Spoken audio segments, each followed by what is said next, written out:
capítulo 3. No domingo próximo passado, nós falamos nesse texto aqui sobre o santo deserto. E eu estava falando, e enquanto eu estava falando, o Espírito Santo está me dando uma palavra para nós nesta oportunidade. Diz assim o texto: apacentava Moisés o rebanho de Jetro, seu sogro sacerdote de Midian. E levando o rebanho para o lado ocidental do deserto, chegou ao monte de Deus, a Horebe. Apareceu-lhe o anjo do Senhor numa chama de fogo no meio de uma sarça. Moisés olhou e eis que a sarça ardia no fogo e a sarça não se consumia. Então disse consigo mesmo: irei para lá e verei esta grande maravilha, porque a sarça não se queima. Vendo o Senhor que ele se voltava para ver, Deus do meio da sarça o chamou e disse: Moisés, Moisés. Ele respondeu: eis-me aqui. Deus continuou: não te chegues para cá, tira a sandália dos teus pés, porque o lugar em que está é terra santa. Entendendo o nosso chamado, meus queridos irmãos, Deus tem chamado-nos, e isso é bom. Isso é bom. O chamado de Deus, ele se versa em dois polos. Ou é um chamado geral, universal. O chamado geral, universal, não é para ser bispo da Universal. Chamado universal. O que é o chamado universal? É aquele chamado que Deus assigna a toda a igreja. Todos somos chamados para pregar o Evangelho.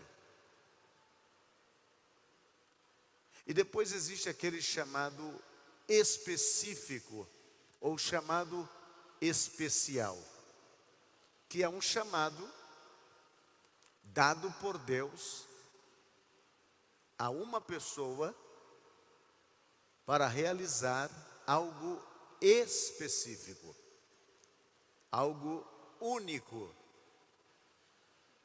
Esse é o chamado pessoal. Então, entre o chamado pessoal e o chamado universal, a diferença está que todos podem fazer, o outro, somente aquele que foi chamado especificamente pode realizar. Agora, nesta tarde aqui, nós reunidos, eu entendo que recebemos de Deus um chamado. Nós precisamos ter muito cuidado com a questão de chamado. Paulo, já exortando a Timóteo, ele disse: não coloque a mão precipitadamente sobre ninguém, porque aquele que coloca a mão sobre alguém que não foi chamado, ele acarreta para si um desagrado no coração de Deus. Então existe o chamado específico de Deus, existe também aquele chamado do homem, né? O sujeito lhe dá um sapato no dia do aniversário, então ele já separa aquele e depois vai colocando, ou então porque aquele lhe agrada, ou porque ele vai bem, ou lhe convida para um almoço e coisa dessa natureza. É o chamado do homem. Quando a gente fala em questões de colocar a mão sobre uma pessoa, a gente precisa ter cuidado, porque há uma autoridade divina sobre o chamado. E esta autoridade divina, Deus colocou sobre cada um daqueles que receberam um chamado, e deu a ele também a autoridade de poder estar transferindo esta autoridade, ou esta unção, como você lhe entenda por melhor. Então devemos ter este cuidado.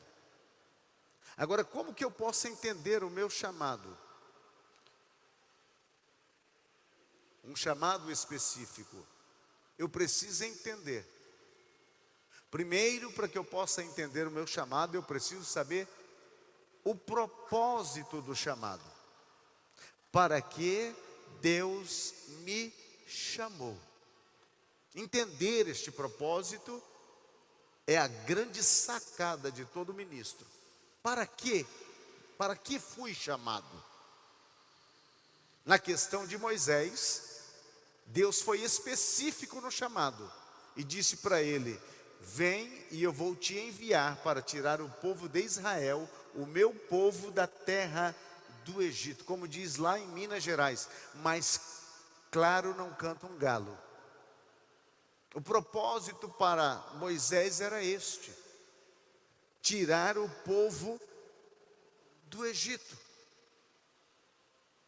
Para Moisés foi algo extraordinário, porque ele já recebe de Deus a incumbência, o propósito. E para muitos de nós, devemos descobrir na caminhada com Deus. Qual é o propósito de você e eu sermos um obreiro? Será que Deus errou conosco? Será que somos um engano dos céus? Deus se enganou quando nos chamou?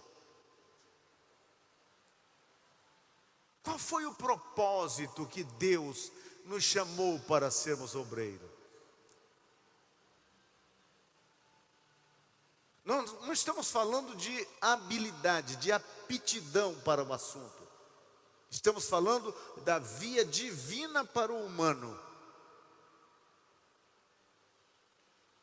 Daquilo que vem de Deus para você. Qual era o propósito? O que Deus tinha em mente? O que Deus tinha no coração quando fez esse chamado? Deus não é um Deus de despropósitos. Quando Ele chama alguém, Ele tem um propósito definido.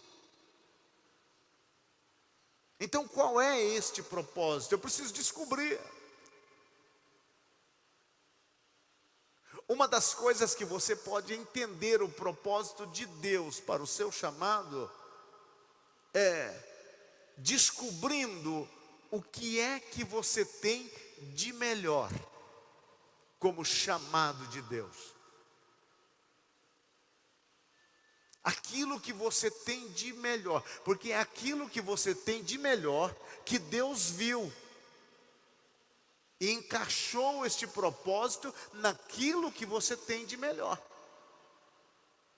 E pastor, eu estou procurando aqui na mente o que é que eu tenho de melhor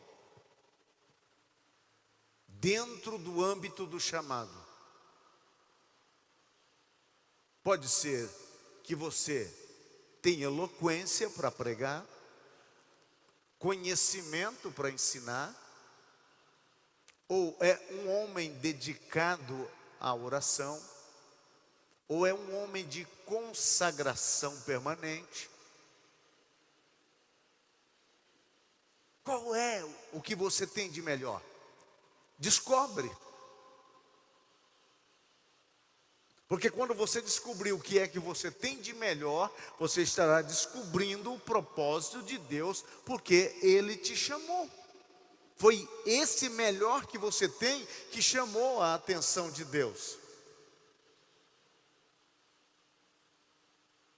Moisés tinha deficiência? Tinha. Como ele mesmo afirma a Deus, quando Deus disse: eu estou te enviando para tirar o povo de Israel lá do Egito, vá e se apresente diante de Faraó. Sabe o que Moisés disse? Quem sou eu para me apresentar diante de Faraó e pedir a ele que libere o povo de Israel? Quem sou eu? Deus insiste com ele. Ele disse: mas quando eu chegar lá, eles não vão acreditar em mim. Quem acredita num fugitivo da lei?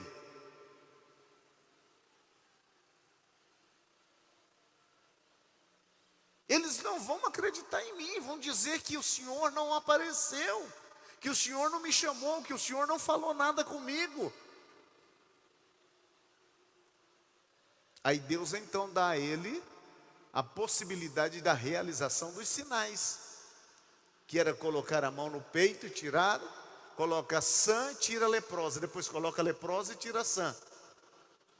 E aí Deus disse, se eles não acreditar que eu te enviei, você mostra esse sinal. Aí ele disse, mas ainda não vão acreditar. Aí o Senhor pergunta, o que é que você tem na mão? Ele disse, bom, uma vara. Então você joga a vara, e quando a vara foi jogada, a vara virou uma cobra. Aí Deus disse, agora toma ela pela cauda. Interessante, né? Porque se você vai pegar uma cobra, você tem que sempre pegar ela pela cabeça. Por que Deus manda ele pegar pela cauda? Quando você vê uma cobra, qual é a primeira atitude que você quer fazer? Dar uma paulada na cabeça. E a Bíblia disse que a vara se transformou numa serpente e Moisés fugia dela. Você pode ver Moisés correndo? Porque a serpente não estava de brincadeira, partiu para cima. Hashtag serpente partiu para cima. Pega, não pega, pega, não pega. Aí Deus diz, para, agora pega pelo rabo. Ele pegou pelo rabo e ela voltou a ser uma vara. O que é que Deus queria demonstrar para ele? Que ele iria fazer uma coisa fora do natural. Porque o natural seria tentar acertar a serpente na cabeça, ou pegá-la pela cabeça. Então, ao pegar pela cauda, estava demonstrando que ele iria fazer algo sobrenatural, algo não comum. Então, o chamado de Moisés estava em algo envolvido no sobrenatural. O propósito de Deus era tirar o povo. Ele apresenta as desculpas. E Deus disse, você pode. Eu sei que você tem fracasso, eu sei que você tem limitações, eu sei que você não reúne as condições necessárias para isto. Mas eu estou te chamando. E se eu estou te chamando, eu sei o que eu estou fazendo. É o mesmo que Deus disse a você e a mim. Porque no dia que o pastor José Felipe Miranda colocou a mão na minha cabeça e profetizou dizendo que eu seria um obreiro, eu disse, oh, Deus é poderoso para fazer isso, ou ele é meio atrapalhado. Então Deus sempre sabe o que está fazendo. Você não está sentado nesses bancos hoje simplesmente porque você um dia achou bonito sentar. Não, os olhos dele um dia te viu. E te trouxe, e te colocou aqui, e te disse, eu sei o que você não tem, mas eu sei o que eu tenho para te dar. Eu sei o que você não pode, mas eu posso. Moisés disse, eu não sou nada para ir diante de Faraó. Deus disse, você não é, mas eu sou. Você vai no meu nome, você vai na minha autoridade, você vai fazer aquilo que eu estou mandando, é como eu mando. Moisés, é eu que estou mandando, então vá, Moisés. Deus não erra nos seus propósitos.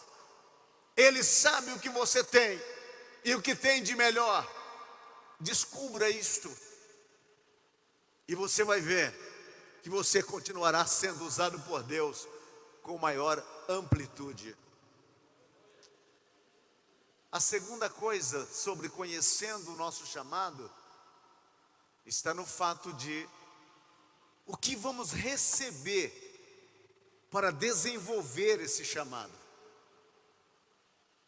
Moisés tinha algo sobrenatural a apresentar, que certificava realmente que ele era chamado.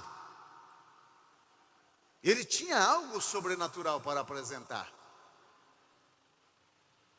que certificava o chamado dele. Então, o que foi que recebemos de Deus? Uma habilidade sobrenatural precisa nos acompanhar. Não é somente uma habilidade natural, mas uma habilidade sobrenatural, espiritual. Deve nos acompanhar, porque esta habilidade, este dom, esta carisma que foi te dado na hora do chamado, é o que vai certificar que você esteve com Deus. É o que vai certificar que você viu a sarça arder. É o que vai te certificar que você viu o fogo queimar. É o que vai te certificar que você ouviu a voz dizendo: tire as sandálias dos pés, porque o lugar é santo. É o que vai dar certificação para o seu chamado.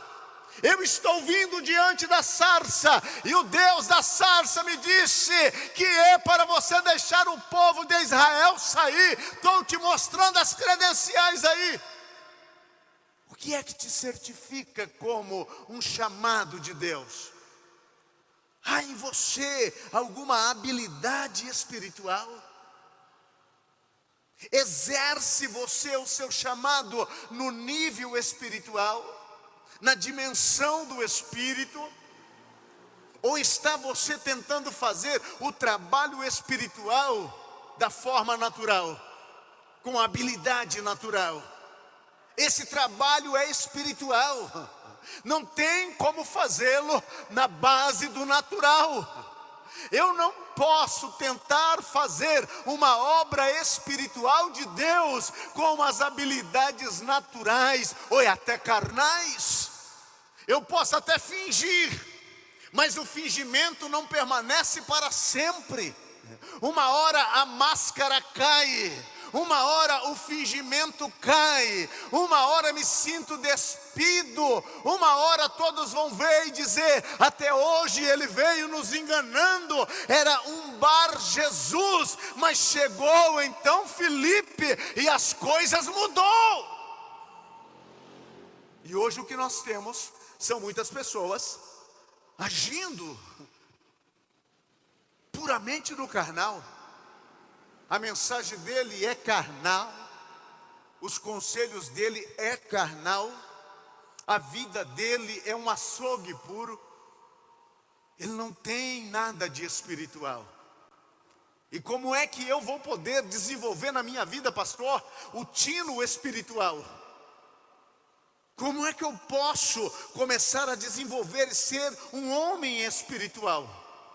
A receita é uma só: vá para frente da sarça, vá para frente do fogo, fique lá. Pastor, nem fumaça está subindo, uma hora vai começar. Foram 40 anos Moisés ali naquele deserto. Você sabe o que é viver 40 anos num anonimato total? Você sabe o que é ser esquecido por todos? Esquecido pela até a própria nação que está lá escravizada, esquecido no palácio dos faraós do anterior governo. Você sabe o que é isso? E viver nômade, em um lugar onde ninguém lembrava dele, cogitava sobre ele, ainda que tinha toda a formação principesca, mas não poderia exercê-la, porque como ser príncipe no deserto? Como desenvolver ou apresentar as minhas armas num lugar onde eu não tenho combatentes? Como gabar-me de algo que faço com destreza, se no lugar onde estou não precisa disto? Então ele estava se sentindo inútil. Mas um dia a sarça ardeu. Um dia a sarça ardeu, levou as ovelhas na direção do monte. E quando ele chega no Monte Horebe, ele nota que há um arbusto que está em embustão, começando a queimar. E é até algo natural no deserto, devido ao grande calor concentrado. Aquelas pequenas arvorezinhas, arbustos, elas pegam fogo. Mas havia algo diferente. Havia uma chama naquela árvore, mas a árvore estava intacta. Os seus galhos não viravam cinza. O fogo estava sobre ela, mas havia folhas verdes na árvore. Então há algo extraordinário. Deus está usando aquele extraordinário só para chamar a atenção de Moisés. E Moisés então disse: virarei para lá e verei esta grande visão. E a Bíblia disse: quando o Senhor percebe que ele vem se aproximando, aí Deus se arma para poder entrar com o sobrenatural na vida de Moisés. Aí você diz: pastor, a minha sarça ainda não ardeu, nem fumegando está. Permaneça lá, permaneça lá. Não venha queimar etapas no processo. Não venha adiantar o calendário. Não venha tentar de uma outra forma. Espere, a sarça vai arder. E quando a sarça arder, haverá fogo e haverá uma voz que vai te comissionar para fazer aquilo pelo qual o propósito de Deus já perdura sobre a sua vida. Fora isso que aconteceu com ele. E você pode imaginar Moisés ouvindo aquela voz. E foi uma voz de chamado duplo. A Bíblia apresenta 6 vezes o chamado duplo de Deus. Abraão, Abraão, Jacó, Jacó, Moisés, Moisés. Samuel, Samuel. Pedro, Pedro. Saulo, Saulo. São os 6 chamados duplos que nós encontramos na Bíblia Sagrada. E quando Deus, ele faz uma repetição do nome, é para não deixar dúvida que ele está sendo específico, pessoal e direto. Ele está dizendo: é com você. Moisés, Moisés, tire as sandálias dos seus pés, que o lugar em que você está é terra santa. Moisés pensou que aquele deserto era um deserto qualquer. E Deus está dizendo: é terra santa. Eu estou andando por esse deserto. E eu estou aqui com você nesse deserto. Agora chegou a hora, Moisés, que você vai fazer aquilo que eu estou já há tempos desejando chamá-lo para fazer. Deus dá a ele o sobrenatural. E Deus dá a você e a mim o sobrenatural. Enquanto os homens estão lutando para fazer o natural, você está fazendo o sobrenatural. O sobrenatural. No reino de Deus, o tijolo é sobrenatural. No reino de Deus, o cimento é sobrenatural. No reino de Deus, todas as coisas se tornam sobrenaturais, porque estarão sendo usadas para o disseminar de um reino sobrenatural, que é o reino de Deus. Tanto é que o pessoal lá, James e Jambres, que eram os 2 macumbeiros da corte de Faraó, fizeram também alguns sinaizinhos. Mas chegou um momento, vai chegar um momento que o diabo não vai conseguir te imitar. Você está em outro nível. Chega um momento que não dá. Quando chegou no momento da sarna, eles não conseguiram. E ainda disseram para Faraó: isso é dedo de Deus. Já não dá mais para imitar. Por quê? Porque você tem um chamado genuíno. E ser chamado genuinamente significa que as ações sobrenaturais que você realiza são genuínas, não é falsa. Não é uma fé falsa, não é uma obra falsa, não é um direcionamento falso, não há falsidade. Aqui não tem nota de 3, aqui 2 é 2, 3 é 3, 4 é 4, 5 é 5, e aqui eu digo mais a você: aqui é Deus na sarça, dizendo: é terra santa, é terra santa, aleluia. E quem pisou na terra santa sabe muito bem da onde está vindo. Não tem medo. Obreiro chamado diante da sarça, ele tem sangue nos olhos. Ele vê o que ninguém vê, ele viu o que ninguém viu. Ele olha, todos estão vendo as dificuldades e os problemas, e ele está vendo o outro lado, onde Deus está agindo. Quem sabe hoje você olha lá para a sua congregação, e são somente aqueles que estão chegando, sempre aqueles. Mas começa a levantar a visão um pouquinho mais, e começa já a enxergar a multidão chegando, as pessoas vindo de todo lado, afluindo de toda essa cidade, de todos os bairros, atravessando a cidade. Por quê? Porque tem um homem lá, que ele esteve na frente da sarça ardente, e ele tem milagres para dissipar toda a obra da maldade. Assim é entender o chamado. Terceiro, Pai, para encerrar. Glória a Deus que vamos encerrar? Para encerrar.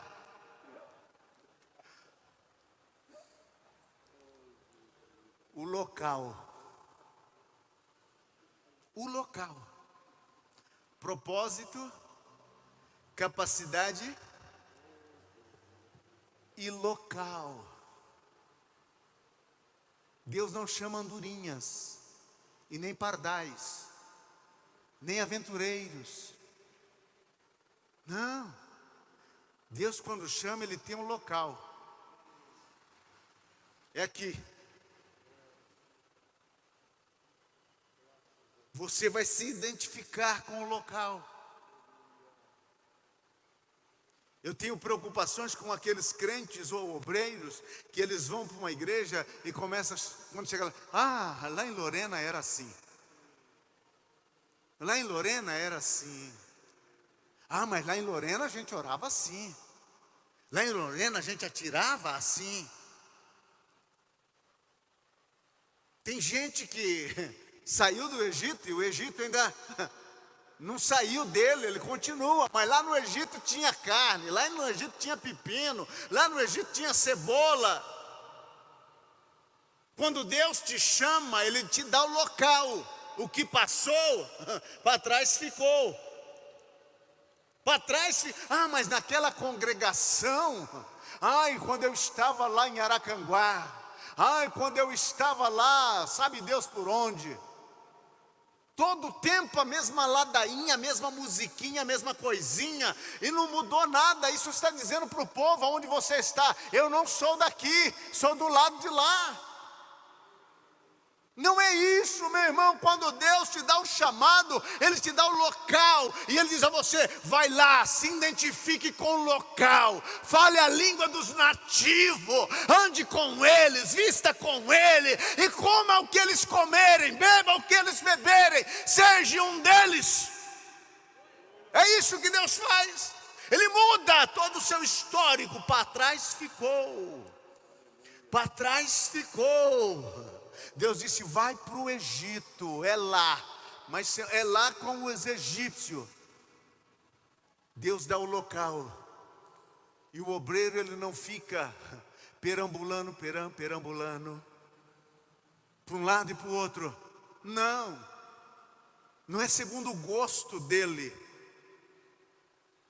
Ele aprendeu a história de Jonas, que Jonas tinha um gosto. Ele queria as luzes, as ruas, o shopping que havia em Tarsis. Ele não queria de maneira nenhuma ir pregar o evangelho para aqueles violentos de Araçatuba. De maneira alguma ele queria ir para lá. Ele queria os holofotes de Tarsis. Então ele não criou uma identidade. E você e eu só vamos ficar realmente empapados do chamado quando nós começarmos a falar igual o pessoal. Vote. Quando você começar a falar igual o pessoal, aí você vai estar legal. Aí quando você estiver na roda dos argentinos com um mate na mão e umas galletitas, e aí hablando todo assim, meu irmão, meio chifadito, uma coisa assim, aí você vai estar bom para o assunto. Você não pode viver o chamado com o corpo aqui e com a cabeça lá. Você não pode estar dirigindo a sua congregação ou a congregação aonde você está, mas de olho na congregação do outro. Essa já é de graça. Você não pode. Por quê? Porque não existe corpo sem cabeça. E nem cabeça sem corpo. Você e eu precisamos assumir o caixão do púlpito inteiro, intelectualmente, espiritualmente e corporalmente, deixar tudo do nosso ser ali, para que o povo entenda: Ele é um de nós, vai comer com nós, vai beber com nós, vai andar com nós, vai orar por nós. Pare de estar insatisfeito aonde você está. Ai, se o pastor me colocasse lá no Umuarama, me tirasse aqui dessa asa branca. Ai, se o pastor me colocasse, podia ser lá na Rua do Fico, e me tirasse aqui da Mão Divina, que é um lugar melhor para estar trabalhando do que um lugar chamado Mão Divina. Esse é um lugar de Deus. Você está já na mão divina por 2 vezes. Fica lá, meu irmão. É que o senhor não conhece o traidor. Fica lá, meu irmão. Fique lá. Deixe Deus te usar lá. Porque Moisés só abriu o Mar Vermelho, mas antes ele teve que ir ao Egito e teve que comer com eles, identificar com eles e sair com eles. Deus dá o lugar para você lá. Então deixe tudo lá. Tudo. Ai, irmãos, eu estou aqui, mas o senhor sabe, né? Deus não me chamou para estar aqui. Teve um obreiro que teve a coragem de entrar nesse gabinete e dizer para mim: pastor, estou no lugar errado. Falei: é, meu irmão? É.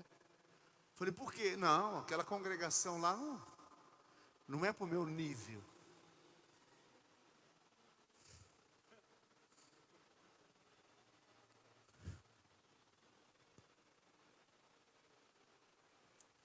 Eu falei: é, meu irmão? É. Falei: qual é o seu nível? Disse: não, eu estou preparado para uma coisa maior. Eu falei: meu filho, se você está preparado para algo maior, é só fazer aquilo lá ficar maior. Faça ficar maior. Ah, não, pastor, lá eu não fico, não. Tá bom, meu filho. O setorial me perguntou: o que eu faço, pastor? Ele disse: coloca um diácono lá, uma irmã do ciclo de oração. E ele? Para o nível dele nós não temos. O nosso nível é outro. A nossa vida está unida ao nosso chamado. Pastor, é um povinho pobre. A Bíblia disse que Moisés não se envergonhou de receber sobre si o vitupério. Se você tem vergonha da congregação, se você tem vergonha dos irmãos que congregam lá,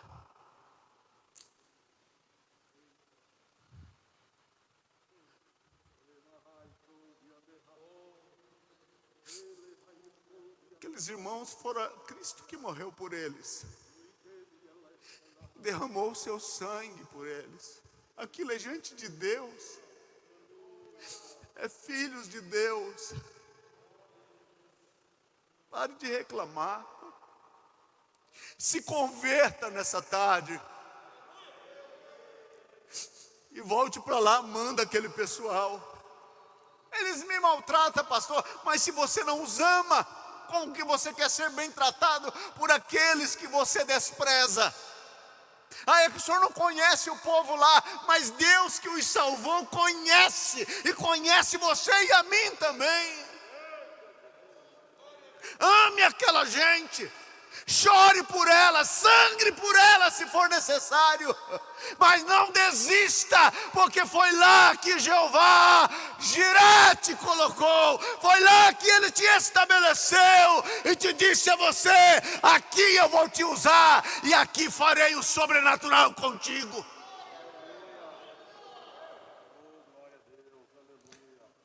Hoje, meus irmãos, hoje, nada pode tirar do nosso coração o nosso desejo e o nosso amor.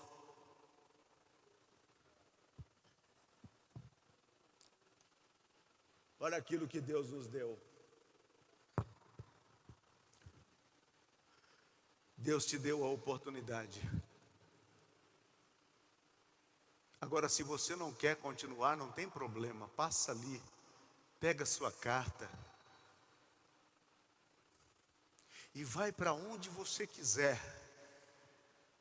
Mas enquanto você estiver aqui, Assembleia de Deus, Ministério do Belém, meu amigo, eu quero te dizer uma coisa: o manto aqui é diferente, o negócio aqui é mais estreito. Não somos mercenários, não estamos aqui por dinheiro, estamos aqui pelo chamado que Ele nos fez. E Ele disse: eu estarei contigo, Moisés. E depois Ele disse para Josué: assim que como fui com Moisés, eu serei contigo. E Deus está dizendo: assim como fui com Pedro, eu serei contigo. Como fui com Paulo, eu serei contigo. Como fui com João, eu serei contigo. Eu estarei com você em todos os momentos. Ele prometeu.